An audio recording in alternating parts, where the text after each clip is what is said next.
Judges and justices are servants of the law, not the other way around. Judges are like umpires. Umpires don't make the rules, they apply them. The role of an umpire and a judge is critical. They make sure everybody plays by the rules, but it is a limited role. Nobody ever went to a ball game to see the umpire. Judges have to have the humility to recognize that they operate within a system of precedent shaped by other judges equally striving to live up to the judicial oath. And judges have to have the modesty to be open in the decisional process to the considered views of their colleagues on the bench.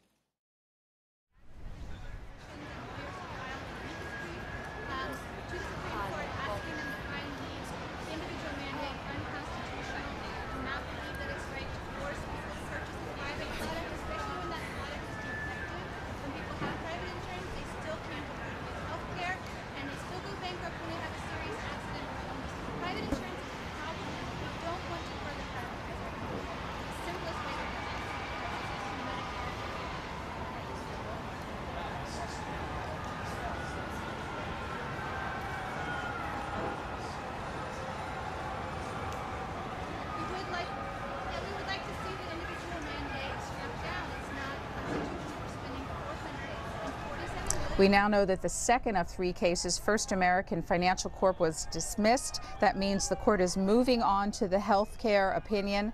Court reporters have the health care opinion from the Public Information Office at the court, and everyone immediately going to it to try and understand the substance of what they got. Well, as soon as we have some more reporting, we'll be back to you with it.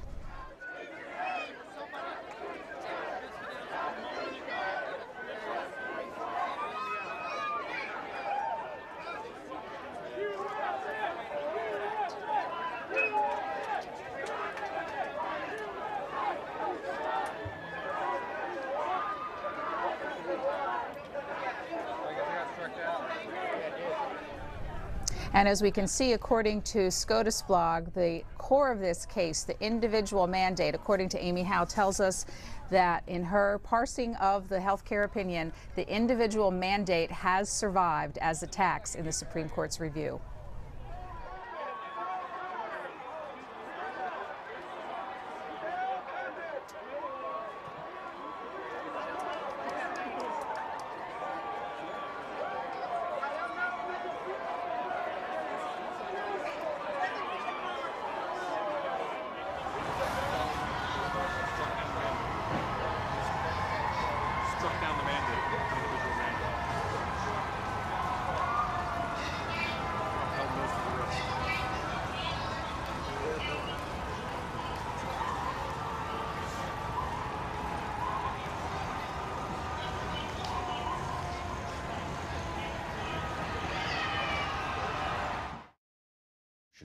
CBS News chief legal correspondent Jan Crawford is on the steps of the Supreme Court with the breaking news. Jan, what do we know so far?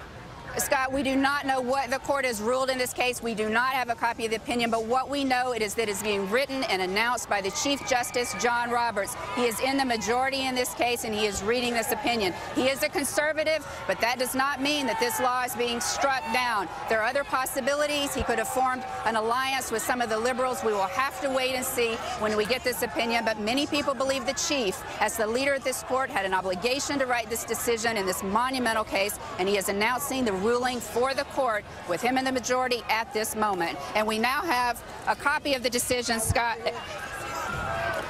And I'm going to look through this. As you can see, here is the decision out this moment. There are multiple opinions in this case. It appears that the decision has been affirmed in part and reversed in part.